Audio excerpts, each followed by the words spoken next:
우리가 지난주에 1장 인체와 자연치유력에 대해서 배웠죠. 잠깐 복습하고 진행하도록 하겠습니다. 네. 우리 몸은 세포 덩어리라고 얘기했죠. 30조 개의 세포가 있습니다. 네. 그 세포가 머리부터 발끝까지 있는데 세살가리를 해요. 그 DNA의 정보가 어떤 거냐에 따라서 뇌세포가 하는 기능, 또 눈, 또 코, 각기 오장육부에 있는 세포의 기능들이 조금씩 달라지겠죠. 그 세포가 세살가리를 하고 그 세살가리가 끝났을 때 우리 수명이 끝난다고 얘기했어요. 그 세포가 건강하면 우리 몸이 건강한 거고 오장육부도 건강하죠. 근데 세포에 문제가 생기면 그 세포가 위치한 조직에 건강에 문제가 생기고 그리고 이제 질병으로 이렇게 나타나게 되죠. 그래서 그 질병을 고치는 것들은 상당 부분 세포의 변형 때문에 이루어진 거고, 그 세포가 건강하게 자라기 위해서는 피를 먹고 산다 그랬잖아요. 그래서 깨끗한 피를 먹고 영양가 있는 피를 먹으면 세포는 복구가 돼요. 어, 정상적으로. 근데 피가 문제가 생기면 세포는 변형이 되거나 기능에 문제가 생겨서 여러 가지 안 좋은 증상들이 나타나면서 노화가 일어나고 건강에 문제가 생기죠. 그래서 건강의 상당 부분은 세포가 제대로 기능을 하게 만들면 우리 몸은 정상적으로 작동되어지게 되어 있어요. 우리 몸이 그렇게 설계되어 있거든요. 그래서 우리가 신경 써야 될 일이 어, 피를 깨끗하게 하고 순환을 잘 도와서 세포가 건강하게 만드는 일이다라고 공부를 했어요. 그게 제일 큰 전제예요. 그거를 정확하게 이해하시면 여러분들이 건강 관리를 어떻게 해야 되는구나라는 것을 아실 수 있어요. 자, 오늘은 그러면 세포가 피를 먹고 살고 피가 생명이다. 굉장히 중요한 역할을 하네. 근데 현대의학으로 피를 만든다, 못 만든다. 피를 만들 수도 없다.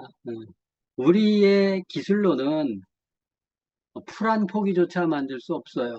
우리가 우주를 날고 뭐 어디까지 간다고 난리를 치더라도 풀 한 포기를 만들 수 없어요. 어, 사과 하나를 만들 수 없어요. 왜냐하면 그 사과에 그 이름 모를 풀 한 포기에 어떤 성분으로 구성되어 있는지 우리는 알 바가 없다. 심지어는 우리가 먹는 물조차도 H2O는 만들지만 사람이 먹는 물을 만들 수 없다. 공기조차도 마찬가지. 공기도 만들 수 없어요. 우리 기술로 만들 수 없어요. 어, 음식도 똑같이, 자연 음식도 똑같습니다. 그래서, 그 음식도 역시 마찬가지로 잘 먹어야죠. 자연 음식을 먹어야죠. 인공 음식은 결핍된 것들이 너무나 많죠. 그래서 그걸 이제 가공 음식이라고 얘기하는데, 가공 음식을 먹으면 피가 깨끗해질 수가 없어요. 그래서 자연 음식을 먹어야 되고 그 음식을 먹고 또 어떤 음식을 먹어야 되는지 피가 건강하려면 어떤 음식을 먹어야 되는지 그런 기본적인 부분들에 대해서 공부를 할 거예요. 사실은 이런 부분들은 우리가 유치원에서 다 배웠어야 될 내용들이에요. 그죠? 근데 이렇게 성인이 돼서 나이가 들어서도 내가 병이 아프면 그냥 병원에 가죠. 무조건 병원에 가죠. 그래서 약을 타먹고 낫기를 바라고 그런 어리석은 행동을 반복해요. 우리 몸이 뭘로 구성되어 있는지 정확히 이해하시면 음, 내 피에 뭐가 문제 생겼구나. 그러면 내 피를 혼탁하게 하고 오염시킨 게 뭘까? 그게 물일까? 공기일까? 음식일까?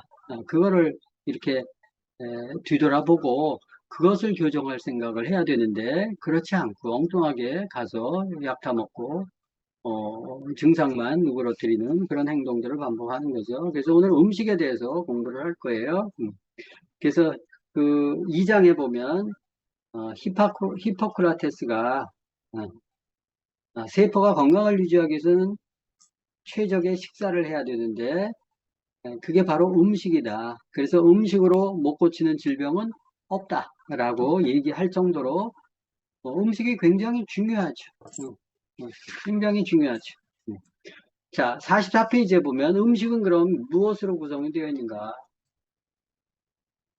어, 혈액을 먹고 잔다 그랬죠, 세포는. 혈액은 아까 물과 산소와 영양소로 구성되어 있고, 그 영양소는 자연 음식을 통해서 보충이 된다. 그랬어요. 가공 음식으로 보충이 되는 게 아니라고 얘기했고요. 그래서 건강을 잘 지키려면 골고루 잘 먹어야 돼요. 뭐를? 자연 음식을. 근데 이제 잘 먹으면 건강해지는가?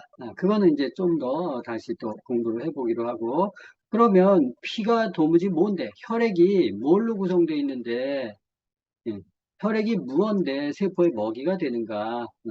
보통 혈액은 혈장과 액체 부분과 혈구 부분이 있어요. 그죠?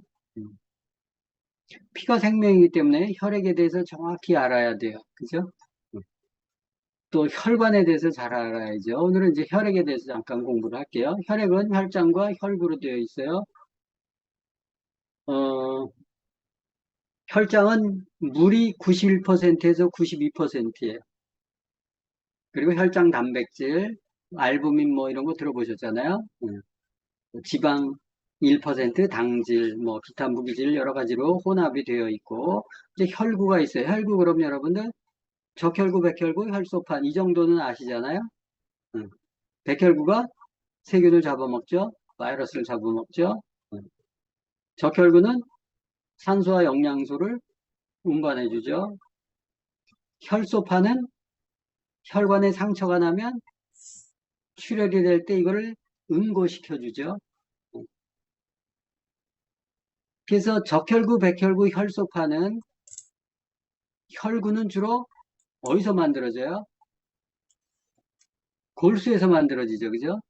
그래서 피가 어디서 만들어져요? 그럼 골수에서, 뼛속에서 만들어집니다. 라고 얘기하는데 그게 반은 맞고 반은 틀리죠. 혈장은 산소 공급은 폐에서 해요. 그죠? 그리고 먹는 자연 음식들, 비타민, 미네랄 이런 것도 혈액에 들어가 있단 말이에요. 그런 것들은 위, 소장, 대장을 통해서 들어가거든요. 어. 그래서 오장육부의 도움을 받아야 피가 만들어지는 거죠. 엄밀하게 얘기하면. 심지어 백혈구도 골수에서만 만들어지는 게 아니에요. 우리 흉샘이라고 알잖아요. 심장 쪽에 흉샘. 거기서도 T세포, 티무스 그래서 T세포가 거기서 만들어지고 그래서 꼭 백혈구가 어느 한 장소에서 골수에서 만들어진 게 아니다. 이런 정도만 일단 이해하고 가시면 되고 거기서 이제 우리가 건강 관리할 때 혈소판에 대한 거는 조금 볼 필요가 있어요. 그 혈소판이 아까 상처가 나면 이렇게 지혈이 돼야 되잖아요. 그죠? 근데 우리가 고지혈증 약 여러분들 많이 알죠? 고지혈증 약, 고콜레스테롤증 있는 사람들 고지혈증 약 먹이잖아요. 뭐 아스피린 계열의 약도 있죠. 그거 되면은 지혈이 돼야 안 돼요. 안 되죠. 그죠? 지혈을 시키지 못하도록 이 혈소판을 억제시키는 혈소판이 잘 안 만들어지도록 하는 그런 약이에요. 그럼 나중에 우리가 수시로 혈관에 상처가 생기면 이렇게 피가 계속 출혈이 되잖아요. 그 출혈이 되면 문제가 되죠. 그거를 막아주는 게 혈소판이에요. 그래서 혈소판 같은 것들을 함부로 건드리면 안 돼요. 그래서 고지혈증 약이 어려운 거예요. 그러니까 부작용이 심할 수 있기 때문에 조심해야 되는 거예요. 교통사고 나서 만약에 아스피린이나 뭐 다른 거 먹으면 지혈이 안 돼요.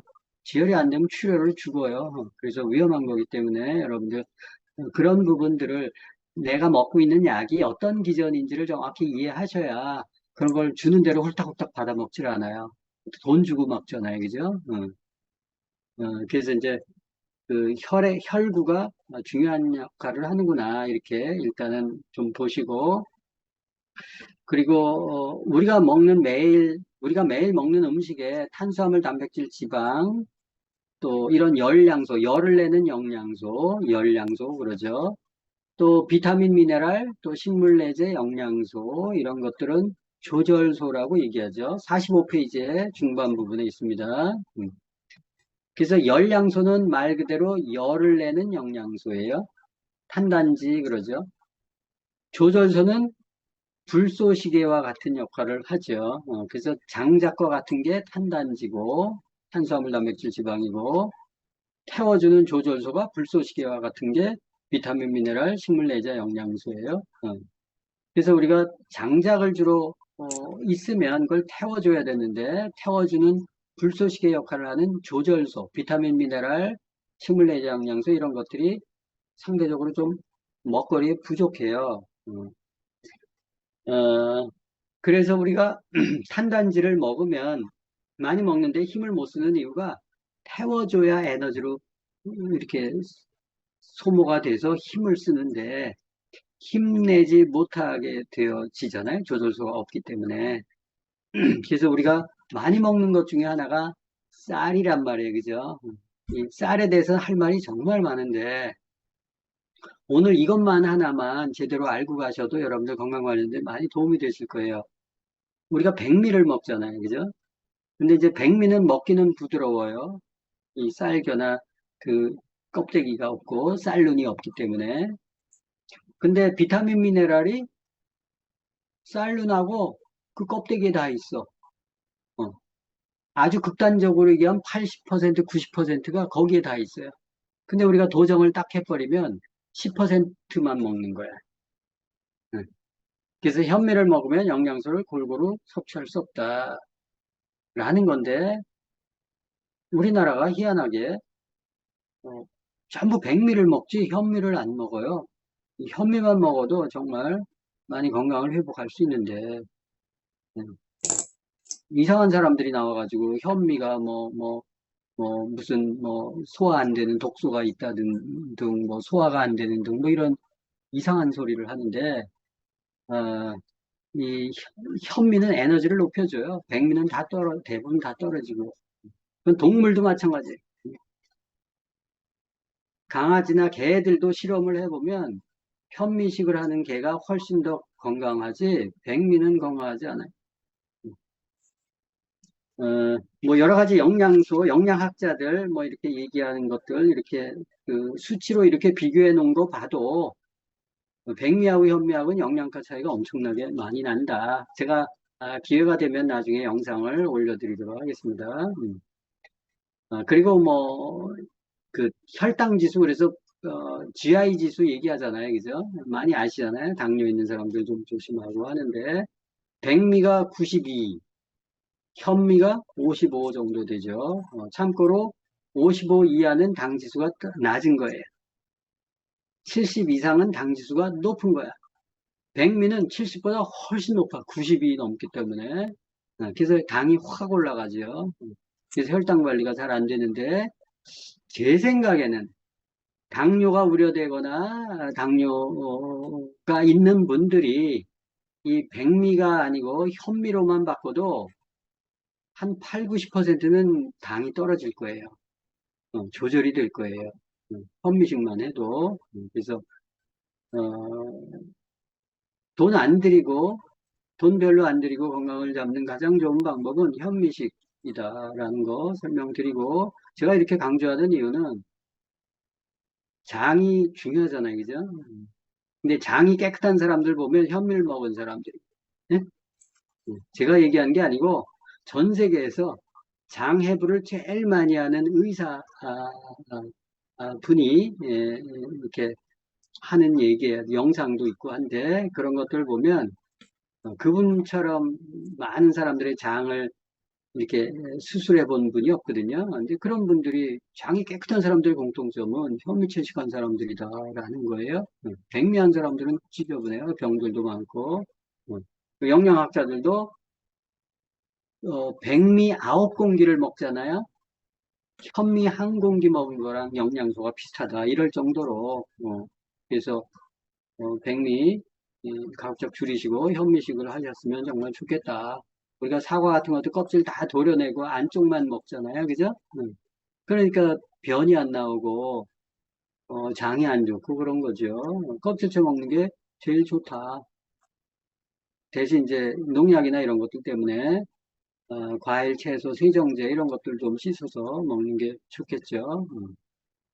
자, 그리고 우리가 이제 많이 먹는 게 이제 부드러운 음식들을 먹는데 이 비타민 미네랄은 이 조절소라고 얘기했잖아요. 이 조절소는 이 껍질에 많아요. 껍질에. 그래서 먹기가 좀 이게 씹어야 되는 부분에 있어요. 근데 우리가 다 아까 사과도 벗겨 먹고 쌀도 벗겨 먹고 뭐 다른 것들도 다 벗겨 먹잖아요. 그죠? 그래서 비타민 미네랄이 좀 결핍이 돼 있다 이렇게 생각하시면 되고 47페이지에 보면 어, 거기 미네랄이 뭔가 그러면 여러분들 상추 이 쌉쓰레한 맛 있잖아요. 쌉쓰레한 맛 그 여러분들 소금도 이렇게 쓴맛 있죠? 쓴맛 이 쓴맛이 뭔지 아세요? 그 마그네슘이에요. 이게 마그네슘 맛이 마그네슘이 써요. 음. 그래서 그 쓴맛 때문에 이제 이 마그네슘을 많이 이렇게 빼내는데 또 도라지 같은 거 도라지 이런 거 흰 진액 나오죠. 두릅 이런 거 하얀 액체 나오죠. 이게 바로 미네랄이에요.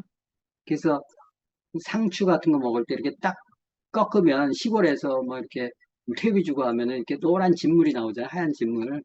그럼 맛있잖아요. 근데 일반 하우스에서 한 건 맹탕이잖아요. 미네랄이 하나도 없어서 그렇다. 이렇게 보시면 되고, 그 뒷페이지 48페이지에 보면, 미국 영양학회에서 이 음식물에 들어가 있는 영양소들을 조사를 해봤더니, 뭐, 비타민 B2, 또 시금치에 들어가 있는 철분, 이런 것들은 뭐, 2분의 1에서 6분의 1 정도 감소됐다. 이유가 토양이 오염이 돼 있고, 대기가 오염이 돼 있고, 산성비 맞고, 농약 많이 치고 이러니까 비료 사용하고, 하우스 독성 재배하고. 그래서 과일, 채소가 영양소 상태가 예전 음식과는 많이 달라졌다라는 거예요. 그래서 그거는 제가 영상을 하나 잠깐 보여드리고 부가적으로 설명을 드릴게요. 영상 보도록 하겠습니다. 잠깐요.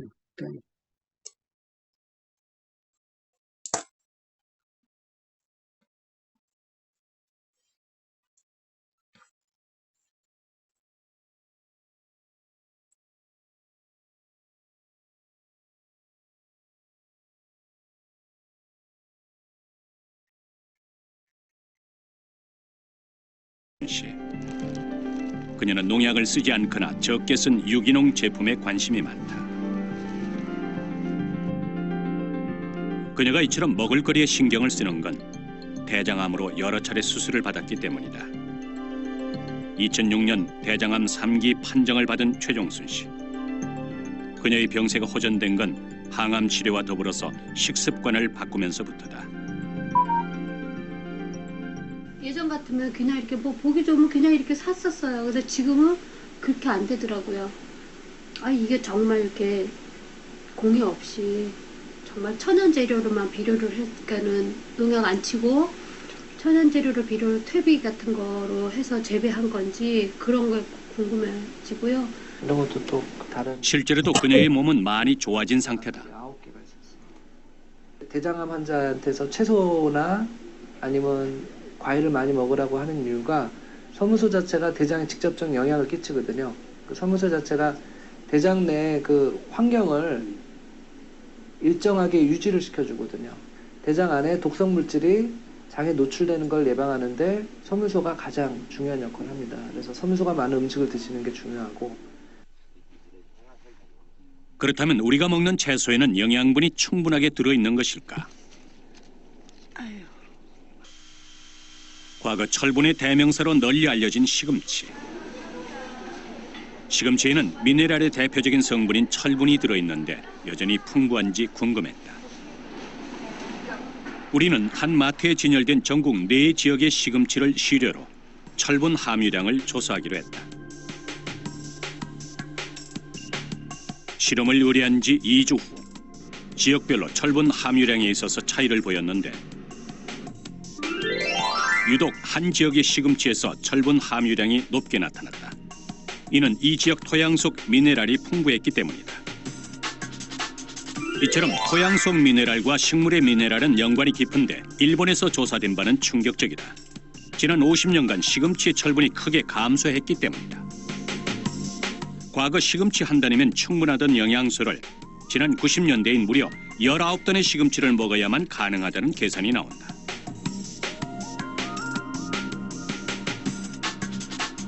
시금치뿐만이 아니다. 당근은 10개, 귤은 무려 20개나 먹어야 과거와 비슷한 양의 영양소를 얻을 수 있다는 것이다. 사람의 위에는 한계가 있는데 어쩌면 우리는 필요한 영양소를 먹기 위해서 이런 밥상을 차려야 할지도 모른다.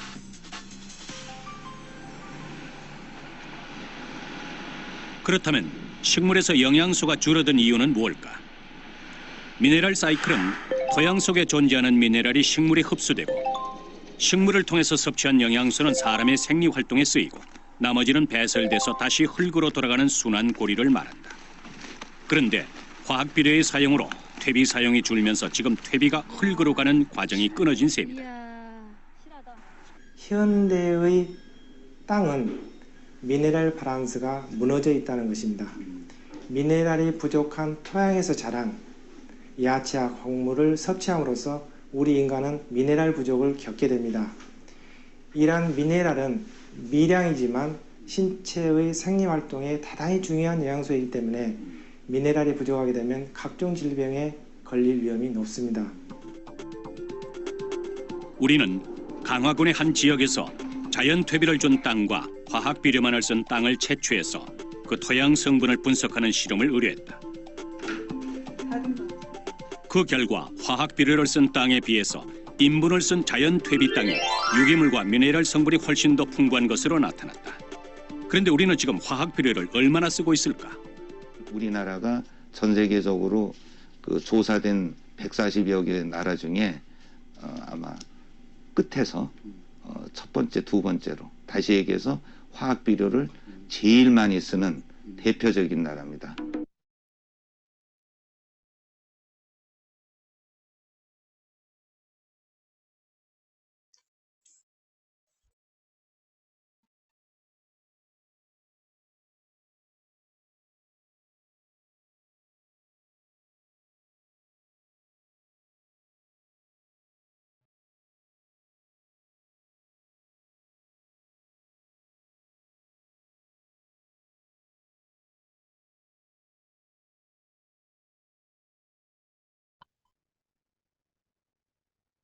네, 잠깐만. 네네.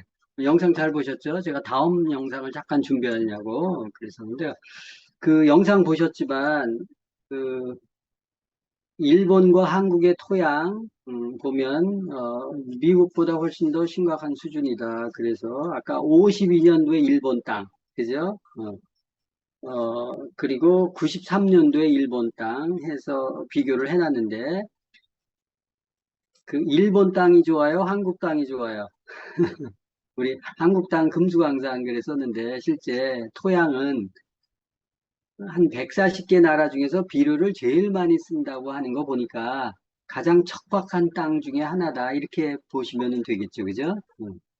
그러니까 일본 땅보다 훨씬 더 상태가 안 좋아요. 근데 우리나라 땅에 대한 연구가 없기 때문에 굳이 옆에 일본 땅을 비교해 놓은 거예요. 영양학자들이. 예.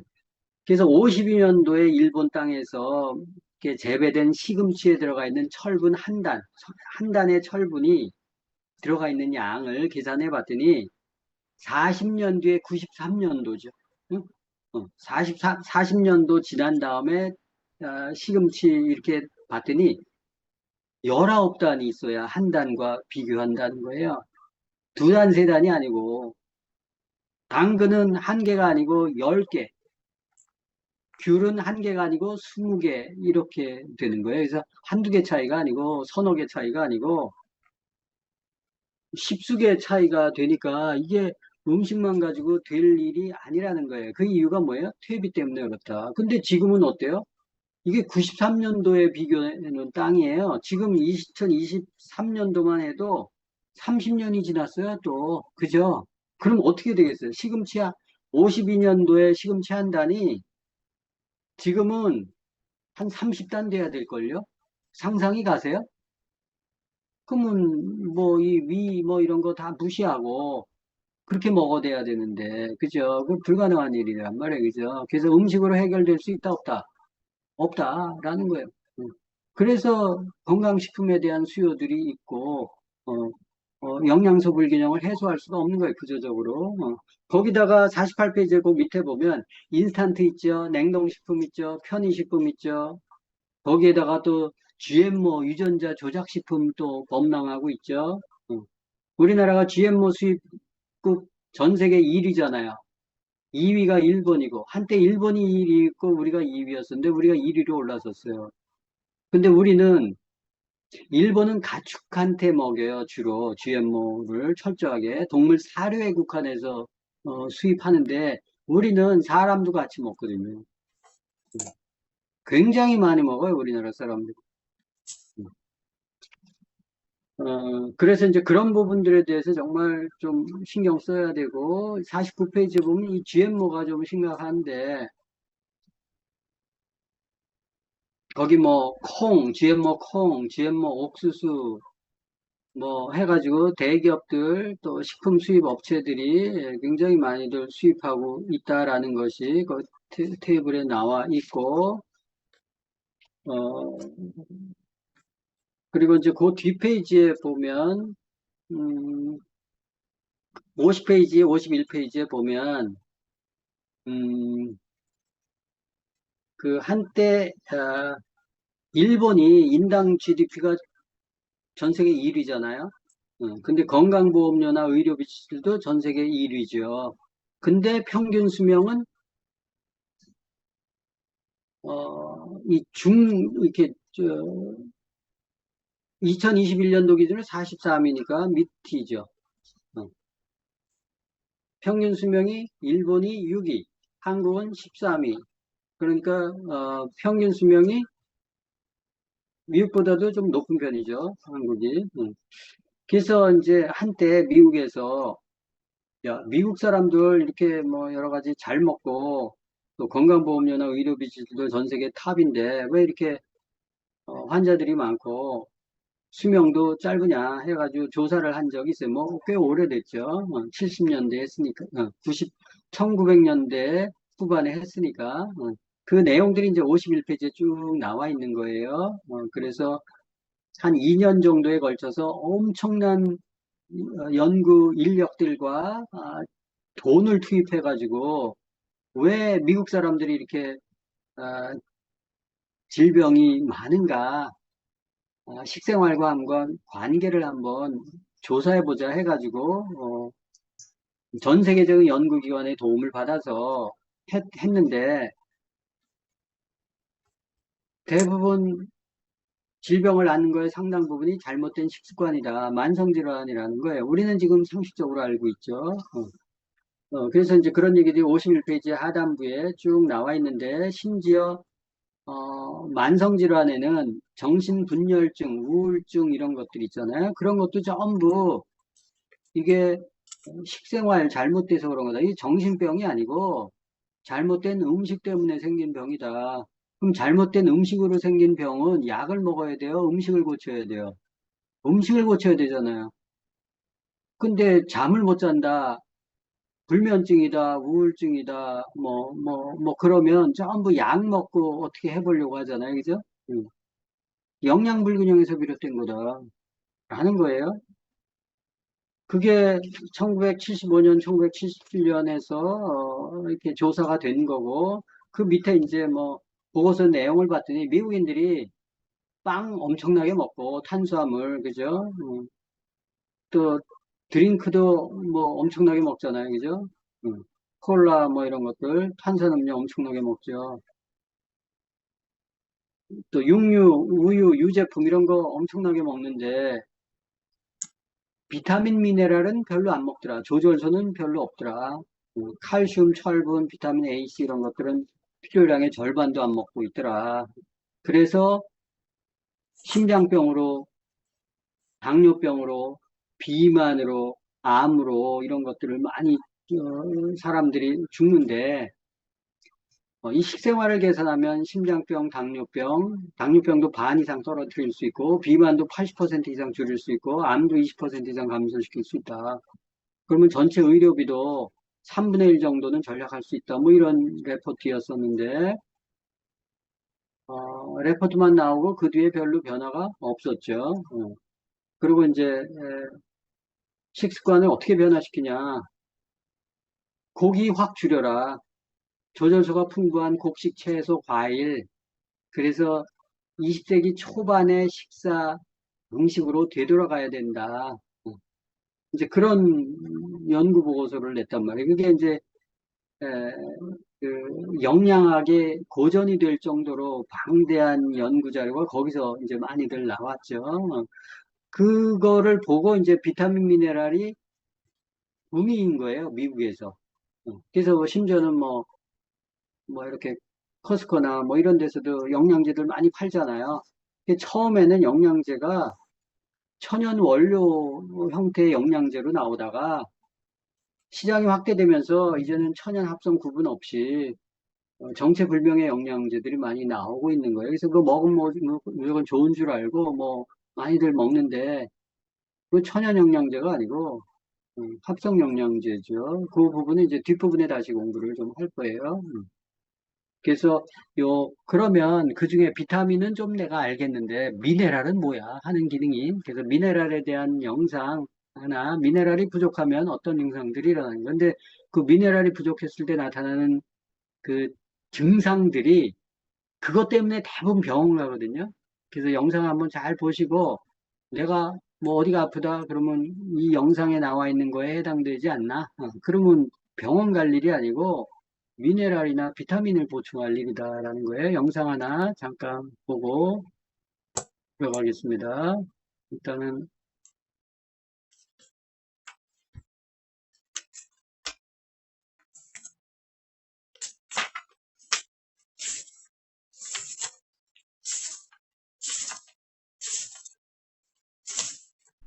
올 3월에 발표된 유니세프 세계 영양 보고서에 따르면 현재 전 세계 인구의 3분의 1이 미네랄 결핍이라고 합니다. 이 미네랄이 결핍되면 특히 아이들은 신체적, 정신적으로 발전할 수 있는 잠재성까지 위협받는다고 경고하고 있습니다. 우리 신체 내 미네랄 중 단 하나라도 부족해지기 시작하면 이것은 몸 전체를 뒤흔들 수 있습니다. 왜냐하면 이 미네랄이 신체에서 일어나는 각종 생화학 반응에 촉매 역할을 하기 때문이죠.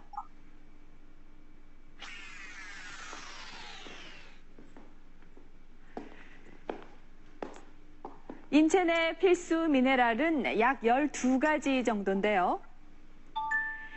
이 가장 대표적인 미네랄인 칼슘은 뼈와 혈액 속에서 뼈를 단단히 하고 혈액 응고에 관여합니다. 이 아연은 성 미네랄 또 학습 미네랄이라 불릴 만큼 성적인 능력과 학습 능력에 관여하고 수많은 호르몬들의 활동에 영향을 미칩니다. 또 철분은 부족하면 빈혈을 일으키고 이 셀레늄은 노화를 방지하는 이 항산화제 역할을 합니다. 이 밖에 이 다른 미네랄들도 신체 구성 요소이자 신체 기능을 조절하는 중요한 역할을 하는데요. 이 미네랄들의 총량은 체내 구성에서 불과 3.5%밖에 되질 않습니다. 그러니까 미네랄 하나하나는 극소량에 불과한 것이죠. 그런데도 영양 과잉 시대라 불리는 요즘 왜 현대인들이 미네랄 결핍에 시달리는 것일까요? 심하게 피곤했어요. 그러니까 뭐 활동을 해서 피곤한 게 아니고 그냥 하루 종일 가만히 누워있어도 피곤하고 이렇게 병원을 찾아다니면서 많이 전전하고 노력은 많이 했는데 뚜렷하게 좋아지지 않고 계속 이렇게 아프니까 또 제 마음도 힘들고 머리가 이렇게 좀 아프기 시작하더니 막 그 증상이 이제 좀 심해지면서 눈도 이렇게 따갑고 어떤 때는 눈이 심하게 이제 아프다 보면 이렇게 그 느낌이 눈 아래 이렇게 좀 밖으로 빠져버릴 것 같은 그럴 정도로 심각하게 아프고. 몸에는 특별한 이상이 없는데 계속 나른하고 몸 피곤하고 그래가지고 일을 제대로 못하고 이런 데다가 또 입맛도 좀 떨어지고요. 그래갖고선 이게 남자들이 좀 성관계가 잘 안 되는 것 같고 발기가 잘 안 되고 근데 그게 좀 점점 심해지더라고요 보니까 그 보면은 기분이 그냥 자신이 없다고 뭐든지 그냥 무기력해지고 그런데 피가 별로. 올해 7살인 재우는 주의력 결핍 과잉 행동 장애라는 진단을 받았다. 그러니까 지금 이거 한 번만 읽으면 얼른 다 볼 수 있대. 감정의 기복이 좀 심하고 흥분도 잘하고 좋을 때는 막 남의 손도 그냥 만져보고 그리고 아무 장소에나 막 뛰고. 임신 7개월째의 성은순 씨는 특별 관리를 받고 있는 산모다. 지금까지 2번 임신을 했지만 둘 다 자연 유산됐기 때문이다. 이분 같은 경우에는 본인의 유전적인 DNA 유전자가 정상이었고 또 질병도 없었는데도 불구하고 환경적인 요인으로 미네랄 불균형이 굉장히 심했습니다. 이분의 경우 몸에 중금속, 수은이 많이 축적되어 있었습니다. 그리고 꼭 남자한테 필요한 물질인 미네랄인 아연이 부족해 있었습니다. 미네랄이 부족한 경우에는 아동들에 있어서 학습 발달이 늦다든지 미네랄인 경우에는 그 균형이 깨질 때 여러 가지 수십 종류의 미네랄이 있는데 그 상호 간의 균형이 깨질 때 주의력 결핍이 야기될 가능성이 있다고 추정을 할 수는 있을 것 같습니다. 오랫동안 아연이 결핍된 한 환자는 심각한 피부병과 탈모 증세에 시달렸다. 이 환자에게 3개월 동안 충분한 아연을 섭취하게 했다.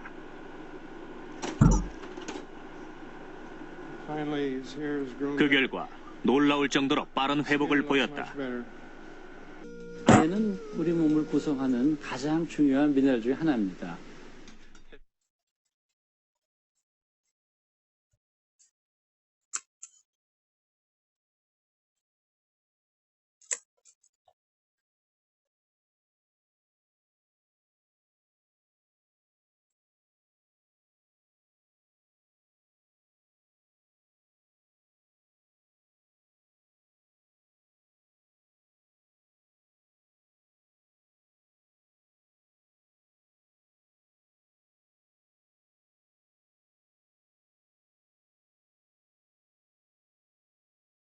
네, 영상 보셨죠? 다음번 영상 좀 준비했냐고. 자, 영상 보셨는데 거기에 나타난 여러 가지 증상들을 아마 보셨을 거예요.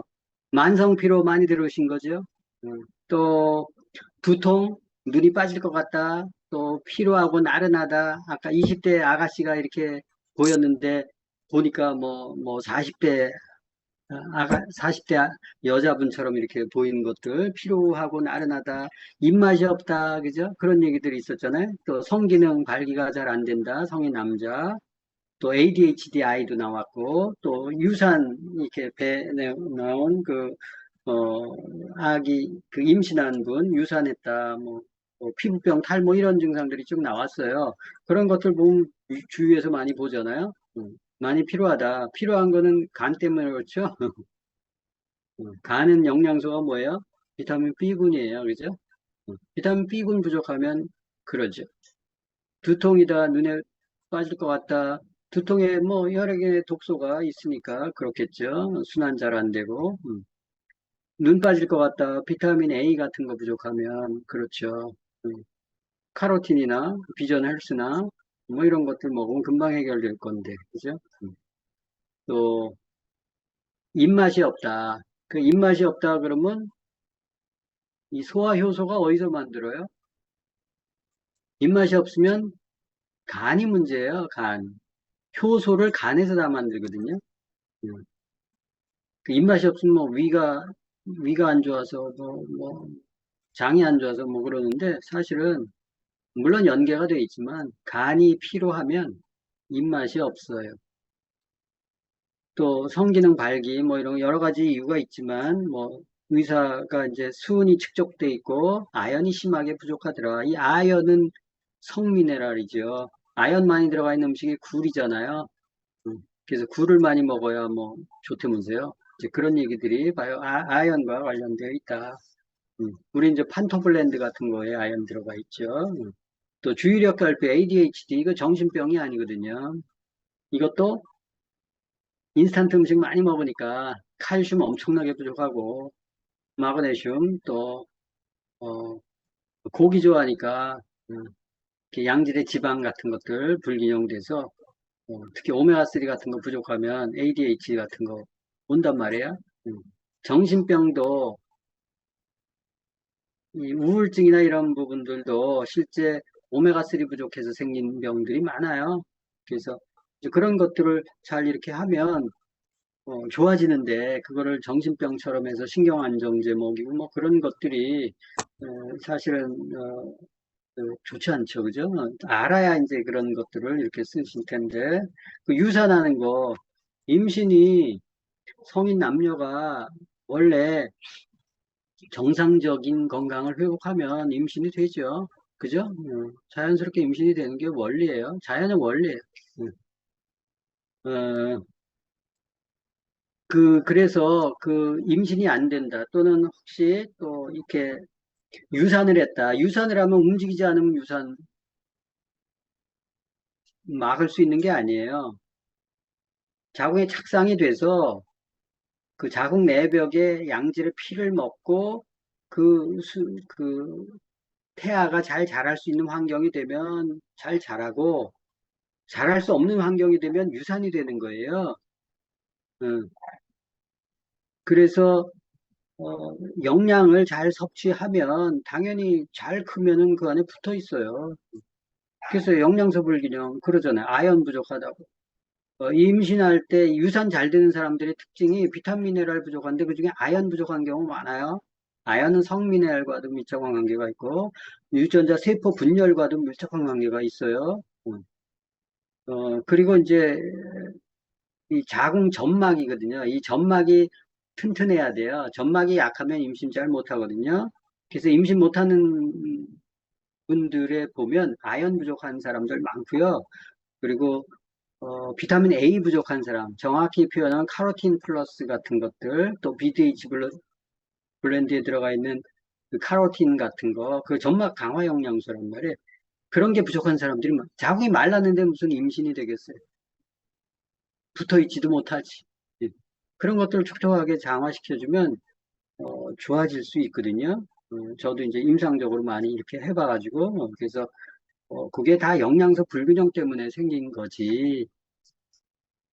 뭐 다른 이유 때문에 자꾸 갖다 붙이고 하는데 아니라는 거예요. 몸이 건강하면 임신하고 당연히 건강한 아이를 출산할 수 있다라는 거고 피부병, 탈모, 뭐 아연, 뭐 이런 아연을 섭취했더니 머리카락이 나고 뭐 이런 것들이 있잖아요, 그죠? 그래서 영양소 불균형 부분이지 실제 그 사람의 몸이 고장나서 생긴 게 아니다라는 것들을 여러분들이 보시면 좋겠고, 미네랄이 부족하니까 그런 다양한 잡병들이 생기네. 그 외에 내 병은 대부분 비타민이나 미네랄이 부족했을 때 일어나는 증상이네. 그래서 내가 먹는 음식을 되짚어보고 음식으로 해결되지 못하는 부분들은 관련된 영양소들이 어떤 것들이 있을까? 좋은 영양소들을 좀 먹고 하면 몸은 얼마든지 좋아질 수 있어요. 저처럼 혈압도, 부정맥도, 뭐 이런 부분도 다 음식을 연유로 해서 생긴 것들이기 때문에 바꿔주면 얼마든지 좋아질 수 있다는 것을 이해하시면 좋겠어요. 그리고 54페이지에 보면 GMO에 대한 얘기들이 좀 있는데요. 뭐, 지금, 이 GMO, 유전자 조작식품이라고 하는데 이것은 유전자를 인위적으로 유전자 가위 같은 것들을 잘라가지고 이렇게 조합해서 세포에 주입하는 기술로 만들어진 농산물, 또 농산물에 국한하지 않고 어류에도 지금 연어도 그렇게 만들고 있고 그러죠, 그죠? 이게 고기 같은 경우도 이제 그런 식으로 진행하고 있는 것 같아요. 근데 이제 이 GMO하고 자연적 식물 교배 해가지고 접붙여서 이렇게 나오는 것들 있잖아요. 그걸 헷갈려 하는 사람이 있어요. 그게 유전자의 형질을 변형시켰냐, 변형시키지 않았냐의 차이예요. 그러니까 자연적으로 접붙여서 이렇게 나온 거는 건강한 거예요. 접붙이는 것들을 대부분 식물이면 뭐 식물 비슷한 종끼리 이렇게 하지, 뭐, 개구리의 유전자, 콩의 유전자, 넙치의 유전자, 토마토의 유전자 이런 식으로 동식물, 어류, 식물을 이렇게 넘나들어서 이상한 짓거리는 하지 않는단 말이에요. 그런 것들이 유전자 GMO의 문제가 되는 거예요. 그래서 어, 넙지가 뭐 좀 찬 기온에 강하다면서요. 토마토 이게 설이 내리면 확 죽잖아요. 그러니까 찬 이렇게 그 설이 내려도 멀쩡한 토마토를 만들려니까 넙치의 유전자를 토마토에 접붙여가지고 그 GMO 식품이란 말이에요. 이제 그런 것들이 문제가 되는 거다. 그리고 거기 보면 원래 GMO는 당뇨 약 먹는 사람 중에서 인슐린 치료제 있잖아요. 그 인슐린 그 합성 인슐린 만드는데 거기에 그 GMO 관련한 것들을 써요. 그래서 의약품에 제일 먼저 도입이 됐어요. GMO가.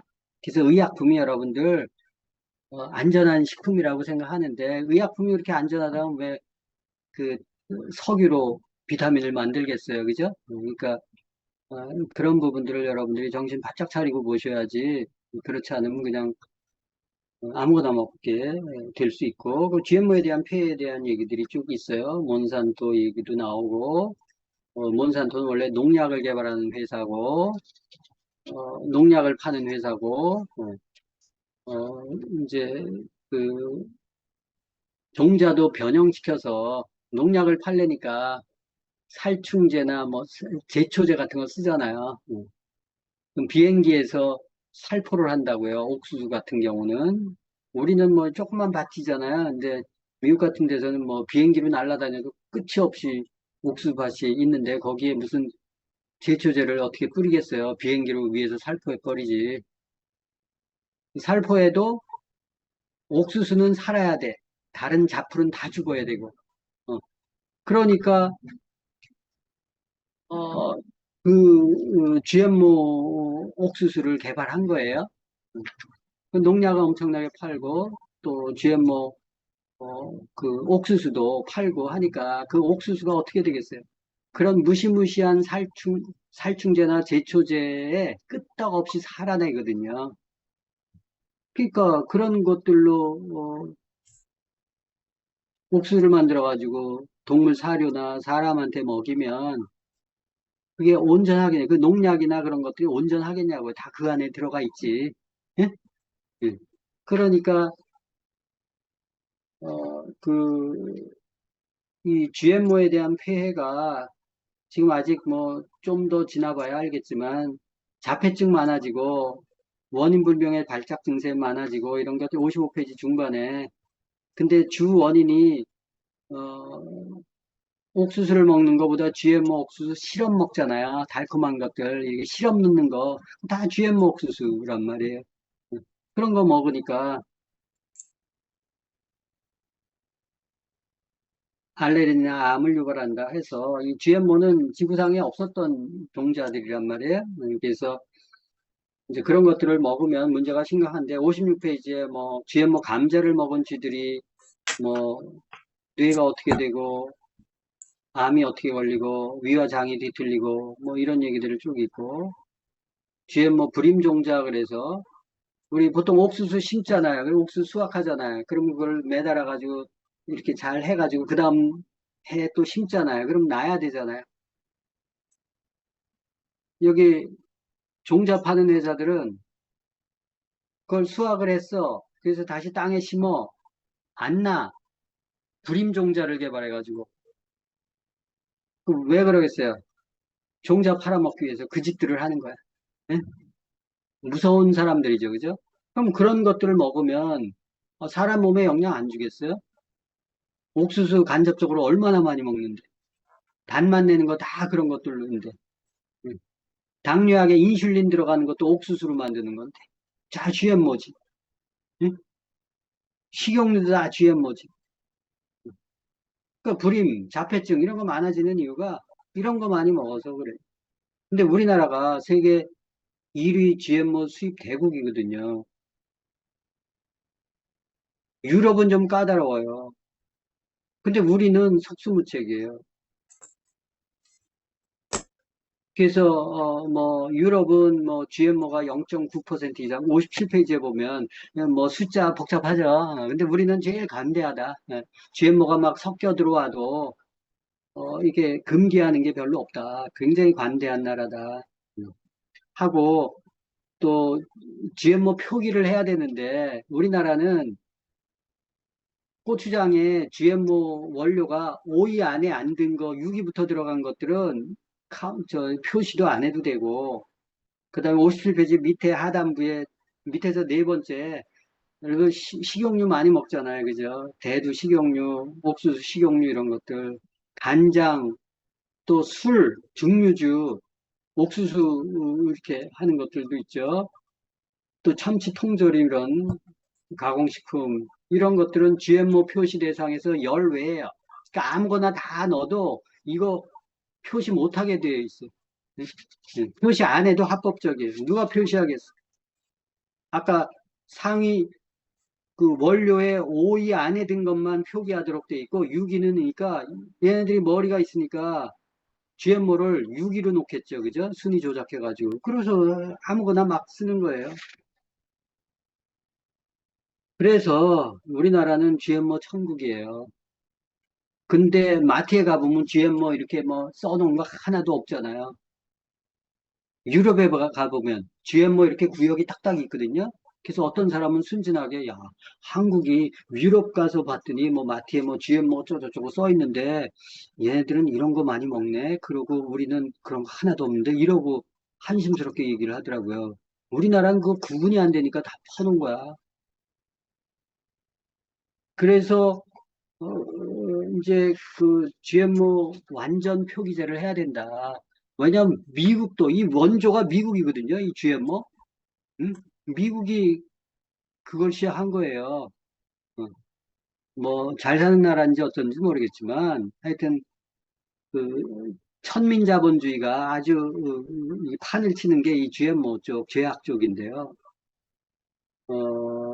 미국도 GMO 완전 표시제를 하고 있어요. 근데 우리나라는 미국도 2016년도니까 한 10년 전부터 GMO 조금 들어가면 모두 막 표시를 하라 이렇게 되어 있는데 우리는 그게 아직도 안 되고 있어요. 뭐 한다 그러고 계속 아직도 미루고 있고 GMO에 대해서 여러분들 3대 매체 뭐 그 KBS, MBC, 뭐 SBS 뭐 이런 거 방송으로서 많이 뭐 그렇지만 거기서 뭐 보도 나온 거 있어요, 여러분들? GMO에 대해서 뭐 시리즈로 어쩌고저쩌고 한 거 전혀 못 보셨을 거예요.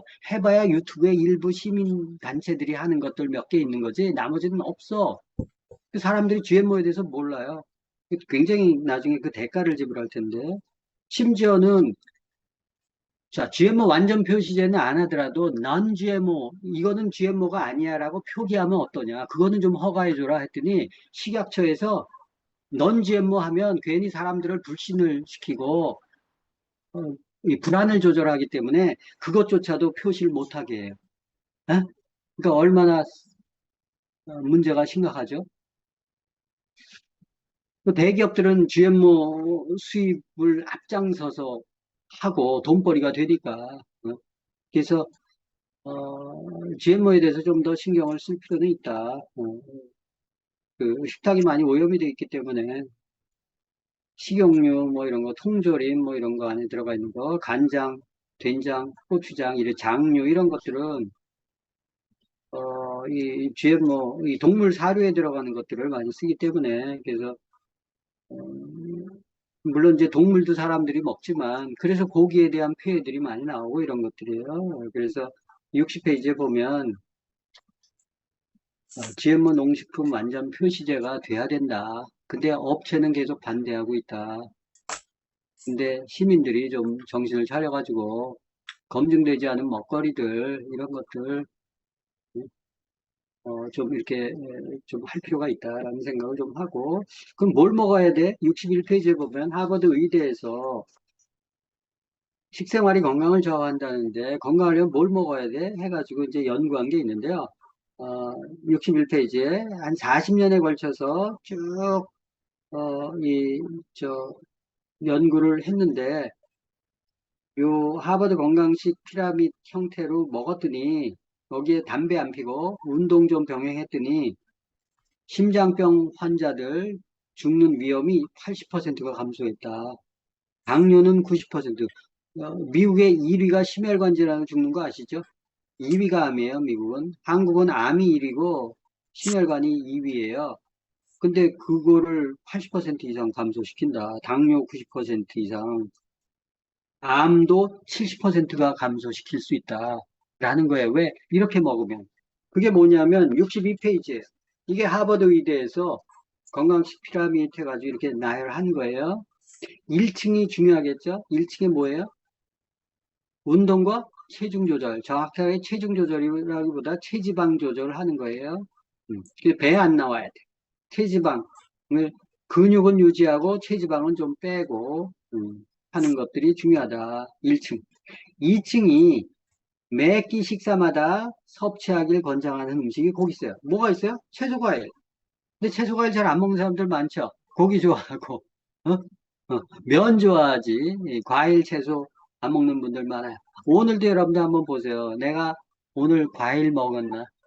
과일 안 먹는 사람들 많더라고요. 저 깜짝 놀랐어. 채소. 또 건강에 좋은 지방이나 기름 같은 거 먹어야 된다. 그리고 통곡류, 현미, 통밀, 파스타. 이 백미라고 써 있지 않잖아요. 잡곡이나 현미, 호밀, 통밀 이런 걸 먹어라. 그리고 기름은 아까 올리브유나 들기름, 참기름 이런 걸 먹고, 과일은 하루에 5회 이상 섭취할 것을 권장한다. 이 말이 안 되죠, 그죠? 어떻게 5회 이상 섭취? 과일 안 먹는 사람 비타민 미네랄 부족한 거 아시죠? 특히 비타민이 부족해요. 과일 안 먹는 사람들. 응? 고기 좋아하는 사람들, 우리 이제 비타민 많이 부족하죠. 그리고 이제 보면 왼쪽 편에 보면 매일 종합 비타민과 비타민 D 보충제를 섭취하라 뭐 이렇게 써 있어요. 음식으로 해결된다 안 된다 안 되니까. 그리고 이제 3층에는 보면 하루 1번 내지 3번 정도 섭취를 권장하는 음식. 그래서 밑에 층부터 많이 먹어야 될 거 위로 갈 때 이제 좀 조금씩 먹는데 단백질 얘기 나와요. 생선, 가금류 이런 거. 가금이 집에서 기르는 가축이죠. 닭고기, 오리고기 뭐 이런 것들. 식물성 단백질이 더 좋다라는 건 여러분들 좀 아시죠? 동물성 단백질은 암세포를 스위치 온 시켜요. 그래서 동물성 단백질보다는 식물성 단백질. 그리고 동물성 단백질은 분자 구조가 조금 복잡해요. 그래서 소화가 좀 잘 안 돼요. 그래서 고기 먹으면 든든한 이유가 소화가 잘 더디 돼서 그런 거예요. 영양가가 많아서 그런 게 아니고. 그리고 우유나 육류나 뭐 이런 고기 같은 거 폐해가 많다. 우유에 들어가 있는 게 카제인 단백질인데 이건 발암 물질이에요. 또 심혈관 질환을 일으키고 이런 부분들이 이제 동물성 단백질의 폐해이기 때문에 우리가 식물성 단백을 권장하는 거고, 씨앗류, 견과류는 하루 한 2회에서 3회 정도 섭취하라 뭐 이런 얘기. 밥숟가루가 한 숟갈에서 3숟갈 정도 먹어라. 견과류도 너무 많이 먹으면 쪄요. 그리고 피라미드 4층에 보면 그 칼슘 보충제, 뭐 유제품 얘기 나왔는데 이 유제품도 저는 뭐 살균하고 소독하고 그리고 동물성 사료, GMO 사료 먹이기 때문에 별로 권장하지 않고 몸의 에너지 반응도 이렇게 체크해보면 많이 떨어져요. 그리고 우유 먹는 사람들이 장이 안 좋죠, 그죠? 그래서 권장하지 않는데 또 우유 먹으면은 뼈 튼튼해진다, 칼슘 뭐 얘기하잖아요, 그죠? 우유 먹는 사람들이 골다공증 많은 거 아시잖아요. 채식하는 사람들이 골다공증이 없어요. 사람들이 칼슘 그러니까 뭐 멸치 뭐 이렇게 생각하면서 고기 많이 찾더라고요. 아니에요. 우유 뭐 이렇게 찾더라고요. 우유는 인이 많다 그랬잖아요. 칼슘과 인이 들어가면 1대1로 들어가야 돼요. 근데 인이 많아가지고 부족한 칼슘들을 빼낸다고요. 몸에서. 그래서 골다공증이 많은 거예요. 채식하는 사람은 골다공증 없어요. 상추에 칼슘 많은 거 아세요? 물론 이제 하우스 재배한 것들은 좀 떨어지겠지만 그 채식에 칼슘이 많다고. 아니 칼슘이 어디 있어요? 땅에 있잖아. 흙에 칼슘이 있어요. 그래서 뿌리를 이렇게 흡수해가지고 열매로 맺고 이런 것들이 칼슘이 많은 거예요. 칼슘을 보충하려면 거기 써있죠. 65페이지. 예전엔 소뼈에서 만들고 어패류, 굴껍질, 해조분말인데 식물성이 좋겠죠. 해조분말 쪽으로 하는 게 상대적으로 좋고, 일반적인 칼슘 그러면 제약회사에서 칼슘 만들잖아요. 그럼 거기 무슨 칼슘 썼어요? 탄산칼슘, 구연산칼슘, 황산칼슘 이렇게 써 있는 거 아시죠? 제약회사에서 만든 칼슘. 칼슘이 원료가 뭐예요? 제약회사에서 만든 칼슘 원료가 뭐예요? 칼슘이 어디 많아요? 석회동굴에. 석회에 많다고. 석회가 CaO예요? 산화칼슘이에요? 칼슘이 산화된 게 석회예요? 시멘트처럼 이렇게 되는 거? 그럼 그거를 탄산을 집어넣어요? 구연산을 집어넣어요? 그래서 칼슘과 산소를 분리시켜요. 그래서 칼슘을 걷어서 정제해가지고 약을 만드는 게 칼슘제예요. 그래서 합성칼슘, 탄산칼슘, 구연산칼슘, 황산칼슘, 인산칼슘, 염화칼슘, 뭐 초산칼슘, 어쩌고 칼슘, 뭐 이런 것들이 다 그 합성 약품 넣어가지고 분리해서 쓴 거. 이거 100%지. 그거 먹으면 소화돼야 안 돼요? 안 되잖아. 그래서 골다공증 가서 뭐 이렇게 해서 약 처방받아서 먹는데 흡수가 돼야 안 돼요? 안 되지. 그 위가 많이 안 좋아지고, 어? 위가 안 좋아진다고. 그런 것들 먹으면. 그래서 그런 것들도, 불껍데기나 해조분말을 원료로 한 천연 베이스의 칼슘을 먹으셔야 흡수가 되지. 그거 아니면 안 돼요. 철분도 마찬가지잖아요. 임신부도 철분 먹는데 쇠 냄새 나잖아요. 왜 쇠 냄새 나겠어? 쇠를 분해해가지고 했으니까 그렇지. 응? 원료가 그러니까 그렇지. 그러니까 변이 이상하게 나오고 그러죠. 그래서 그런 것도 조심할 필요가 있다. 자, 피라미드 5층. 가끔 섭취하기를 권장하는 음식에서 붉은색 육류, 아까 동물성 단백질의 폐해 얘기했잖아요. 또 버터, 정제된 곡물, 흰빵, 백미, 흰국수, 파스타 이런 것들 항상 먹지 말아라. 감자칩, 영화관 같은 데 가면 감자칩 이렇게 한 통 해가지고 이렇게 먹잖아요. 그죠? 좋다고 먹지, 그걸. 그죠? 그 문제가 많이 심각할 수 있어요. 그래서 그런 음식 같은 것들 좀 조심해서 먹을 필요가 있다 해서 거기 이제 했으니까 우리 몸은 먹는 대로 되어지기 때문에 어떤 음식을 먹느냐가 굉장히 중요한데 그거를 이렇게 어렸을 때 우유 계속 먹던 사람들은 또 우유 찾더라고요. 어렸을 때 콜라 사이다 먹던 사람들은 콜라 사이다 계속 먹죠. 술 시키는 사람이 술 안 시키고 또 옆에서 콜라 사이다 시켜가지고 계속 먹더라고요. 다 거기서 거기다. 좋지 않은 건데 이제 그런 부분들 좀 경계해 보실 필요가 있고 또 하나는 내가 몸이 안 좋아. 여러분들 이렇게 보면 내가 뭐 건강식품 먹고 운동도 좀 하고 뭐 그런데 건강이 안 좋아. 그러면 건강이 안 좋은 뭔가가 있는 거예요. 근데 대부분 10중 8구는 먹는 거 이상한 거 먹는 거 있어. 뒤에서. 근데 밝혀내지를 않을 뿐이야. 이상한 습관들 많이 있어. 그런 걸 교정하셔야 돼. 그러면 좋아질 수 있어요. 약을 찾을 일이 아니고. 자, 그럼 67페이지 한번 볼게요. 자, 우리가 어떤 음식을 먹어야 되는지에서는 대략 이렇게 좀 공부를 했어요. 그냥 슬쩍 한번 지나쳐 봤는데요. 그 음식 그렇게 조심하고, 부족한 음식 같은 것들, 아까 영양소 공부했는데, 유래 비타민이 50년대에 한 개 먹었으면 됐는데, 지금은 20개 이상 먹어야 된다며, 그러면 비타민이나 미네랄 같은 것들이 아무리 내가 음식을 잘 먹어도 결핍이 될 것이 분명하잖아요. 그죠?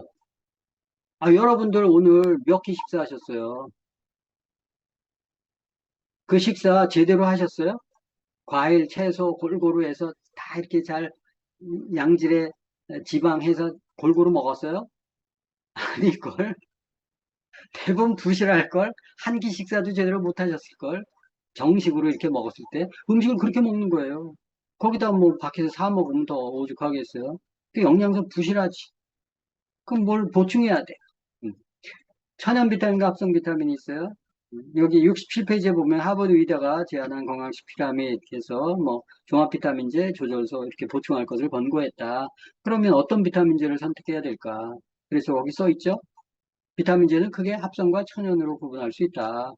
합성 비타민은 뭐라고 써 있어요? 실험실에서 석유 제품을 기본으로 화학적 공정을 거쳐서 만들어낸 거다. 그래서 비타민 C나 이런 것들 얘기하면 우리 그 석유 뭐 원유를 정제하면 맨 끝으로 머리에 나는 게 코알타르예요. 그 코알타르를 가지고 옷도 만들고 약도 만드는 거예요. 대부분 조미료도 그걸로 만들고요. 감미료도 그걸로 만들고요. 소금도 그걸로 만드는 거 아세요? 응? 소금 바닷물로 만든다고 하는데 NaCl 합성으로 다 만들 수 있어요. 단맛도 만드는데 짠맛 못 만들겠어요? 별의별 맛 다 만들지. 그래서 68페이지에 보면 합성 비타민 C, 석유 찌꺼기인 콜타르를 기본으로 해서 화학적 공정을 거쳐서 추출 정제하기 때문에 제품 라벨 뒷면에는 무슨 뭐 예를 들어서 아세로아 추출물 이렇게 오렌지 추출물 이렇게 써 있는 게 아니라 아스코르빈산 이렇게 딱 돼 있잖아요, 그죠? 이런 건 다 석유화학 제품이다 이렇게 보시면은 돼요. 그리고 이제 거기 보면 자 그러면 비타민C 먹고 뭐 광고도 많이 하고 비타민C 먹으면 좀 건강하다 그러고 뭐 또 회의 무슨 제약에서 뭐 비타민C 선전할 때 이미지 좋은 뭐 그런 사람들 내세워 가지고 뒤에 뭐 옥수수 뭐 이렇게 막 보여주고 하면서 이렇게 만드는 것 같은데 그거 좋은 거 아니야? 뭐 이렇게 얘기하는데 합성 비타민 C예요. 합성 비타민 C. 그 원료를 보시면 알아. 원료가 뭐 무슨 뭐 아스로라시 체리냐, 오렌지냐, 레몬이냐 뭐 이런 것들이 써 있어야 되는데 그런 게 없어요.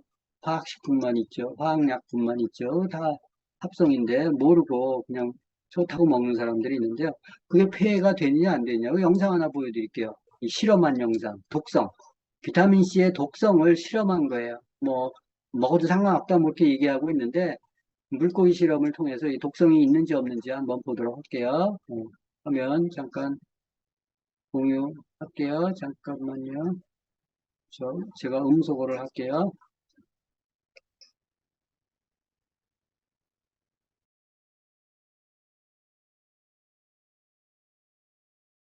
불과 얼마 전까지만 해도 잘 모르던 사실들인데 최근에 밝혀진 거. 특히 이제 보존료 같은 게 좀 위험한데 안식향산 나트륨이라고 있고요. 요거는 아질산 나트륨과 쌍비역을 이루는 음료 아니면 뭐 드링크류 같은 그런 액상식품에 인기리에 사용되고 있는 보존료입니다. 보존료고요. 또 비타민인데요. 공장에서 만든 비타민 아시죠? 합성 비타민 C라고 있습니다. 그리고 이 두 가지 물질을 섞어 놓은 거 안식향산 나트륨 더하기 비타민 C 요 세 가지를 넣은 식품을 한번 생각을 해 보십시오. 사용량은 똑같습니다. 똑같이 요만큼씩 사용했다고 생각을 하세요. 똑같은 양입니다. 근데 요거는 요쪽은 안식향산 나트륨 요쪽은 비타민 C 그렇게 사용했다고 생각을 해 보십시오. 전체 양은 똑같죠? 어떤 식품이 이 세 가지 중에서 가장 유해성이 클까? 두 개 다 넣은 거예요. 두 개 다 넣은 게 유해성이 크십니까? 예. 그렇습니까? 그럴 것 같아요. 아, 그러세요? 예. 또 다른 두 개 다 넣은 왜냐면 근데 양은 똑같거든요? 양이 똑같아도 마찬가지일 것 같은 것이 예. 그 폭탄주 먹으면 그 다음날 일어나기 힘들거든요. 그러니까 과연- 술 봐도 그런 건 비슷할 것 같아요. 선견지명이 계십니다. 아니면 식품 상식이 풍부하시든가. 아니, 옛날에 뭐 첨가물 저는 모든 진리를 술로부터 얻으니까 요거를 한번 좀 확인을 해보시자고요. 예, 동물 실험을 해봤거든요. 가장 간단한 동물 실험이 물고기 실험입니다. 지금 예, 화면에 소개되고 있는 게 안식향산 나트륨입니다. 예, 대표적인 보존료라고 그랬죠. 각 첨가물들을 계량을 하는데 2.4g씩 계량을 지금 하겠습니다. 2.4g. 예. 됐죠? 비타민 C.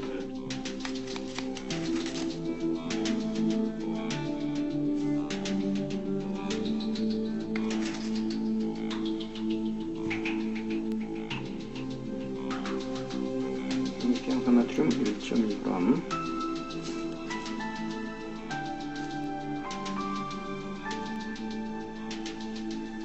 예, 됐습니다.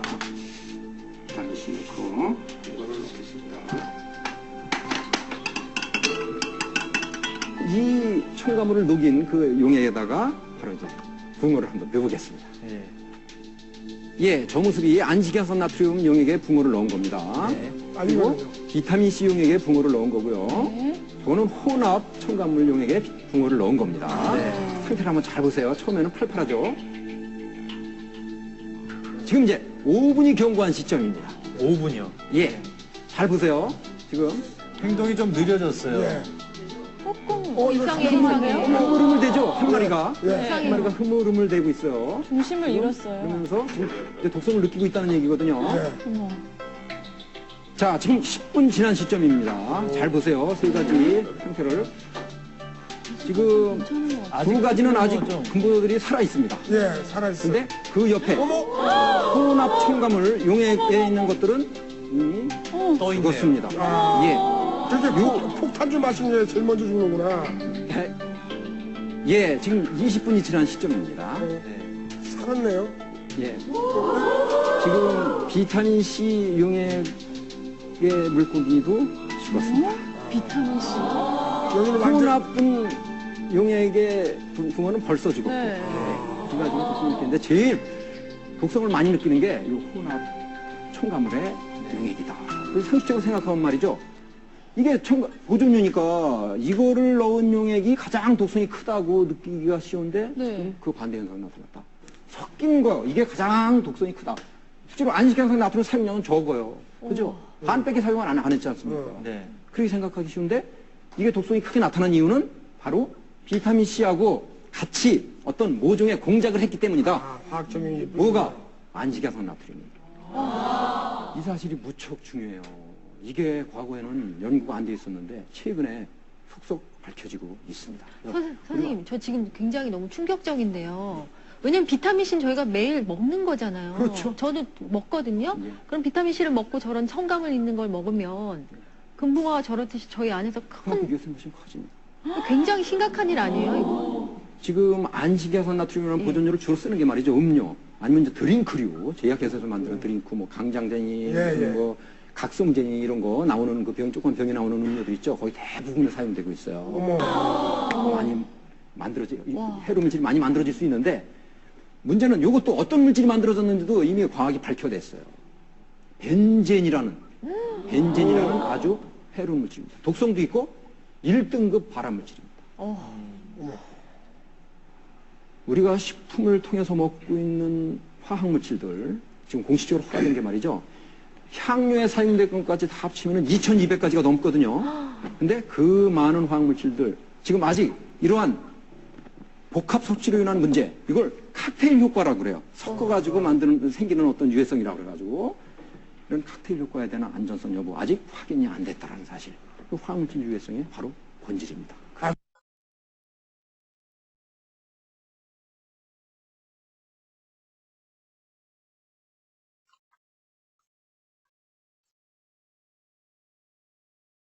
자, 영상 보셨는데요.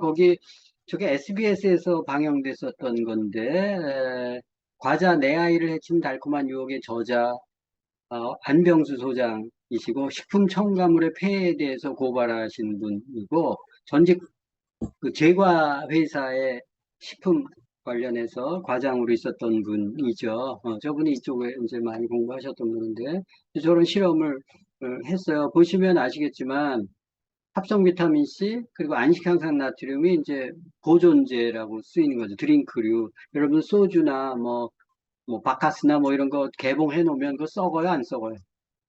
안 썩죠. 안 썩게 하는 성분이 들어가 있어서 그래요. 비타민 C, 합성 비타민 C가 썩어요, 안 썩어요?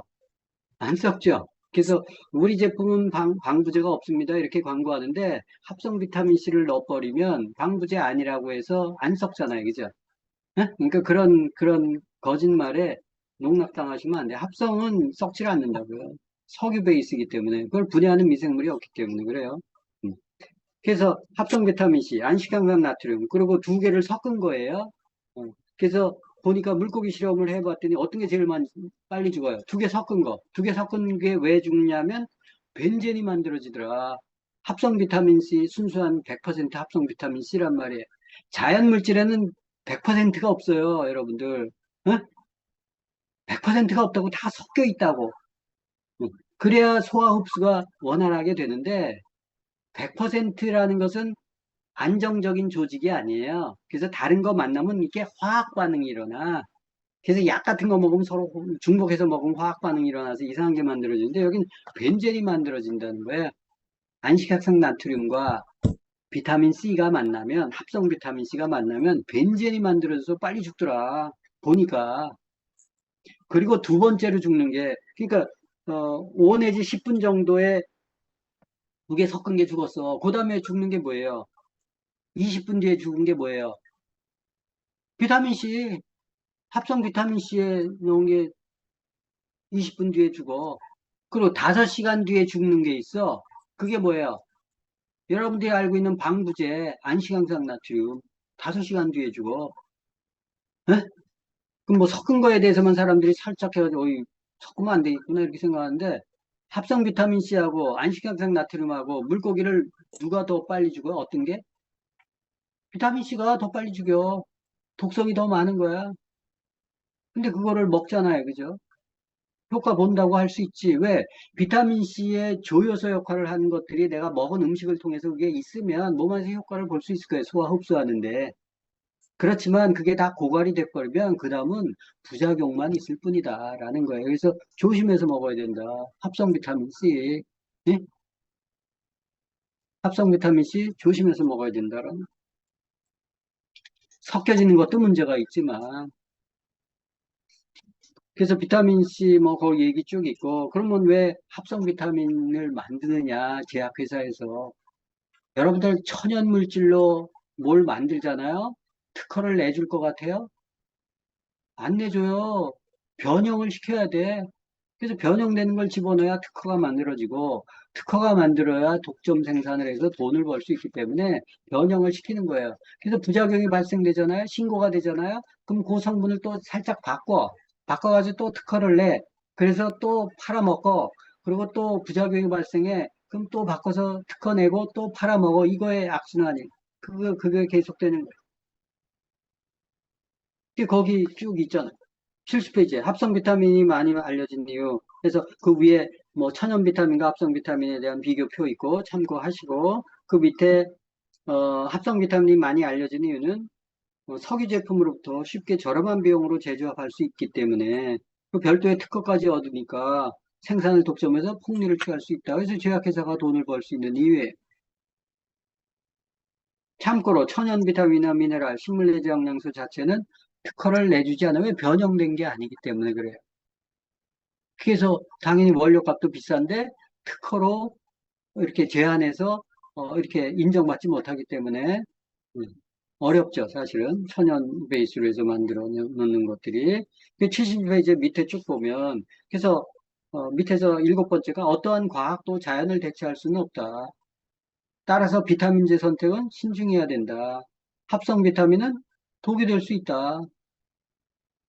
미세 플라스틱 물질이 함유되어져 있죠. 그죠?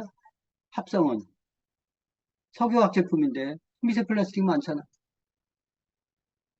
가급적 천연 원료로 만든 천연 비타민제를 섭취하는 게 좋다. 천연 원료가 다 좋다라고 얘기하는 건 아니지만 석유 베이스로 만드는 것보다는 좀 더 안전할 수 있다라는 거예요. 그래서 2008년도에 합성 비타민 섭취자 조기 사망률이 16%나 높다. 차라리 안 먹고 있었으면 괜찮은데 비타민 먹어서 더 빨리 죽는다. 이런 보고서가 나온 적도 있었어요. 2008년도에. 그러다 금방 이렇게 주류 이렇게 뉴스에서 사라져 버렸는데 그래서 우리가 음식에 대해서 잘 먹어야 되는데 음식에 들어가 있는 영양소들이 엉망이 돼버렸다. 토양이 오염돼 있고 여러 가지 환경 때문에 하우스 재배하고 GMO 식품 난무하고 이러면서 우리가 음식만 가지고 하기 힘들다. 영양소를. 그래서 우리가 영양제를 찾게 되는데 합성이나 천연이 있는데 조심해서 선택을 해야 된다. 그래서 가급적 천연 원료 베이스로 해서 안전하게 만든 것을 가지고 먹어야 그나마 건강을 보존할 수 있다. 선택하는 방법이나 이런 것들은 이제 좀 더 공부해서 보시면 되고, 그래서 시간이 없어서 제가 따로 설명은 못 해드리지만 영상은 제 마지막에 그러면 어떤 건강식품을 먹는 게 좋은가? 천연 베이스의 유기농법으로 유기농법 이상의 생태 농법으로 농장에서 만든 원료를 베이스로 해서 정직하게 만들어낸 식품이 좋잖아요. 그거에 대한 영상은 이제 뒷부분에 올려놓도록 하겠습니다. 그래서 오늘은 영상 3가지 보여드렸고 또 책을 통해서 주요 부분 설명을 드렸습니다. 여러분들 이 강의를 통해서 음식 아무거나 먹으면 안 되겠네. 골고루 먹어야 되겠네. 근데 음식만 가지고는 된다, 안 된다? 안 된다. 그렇다고 아무 영양제나 먹지 말아라. 입속으로 들어가는 건데 조심해서 검증된 것 잘 선택해서 먹어야 된다라고 설명을 드렸고 관련된 영상들은 제가 보조적으로 올려놓을 테니까 좀 더 꼼꼼하게 보시고 또 우리의 먹거리 같은 것 잘 이렇게 헤아리셔서 신중하게 선택하셔서 여러분들 건강, 가족 건강 지키시기 바랍니다. 더운데 고생들 많이 하셨고 또 다음 주에 좋은 모습으로 뵙겠습니다. 수고들 하셨습니다. 감사합니다. S였습니다. 각자 애프터 미팅들은 또 하십시오. 수고들 하셨습니다. 감사합니다. 감사합니다. 감사합니다. 감사합니다. 네, 각자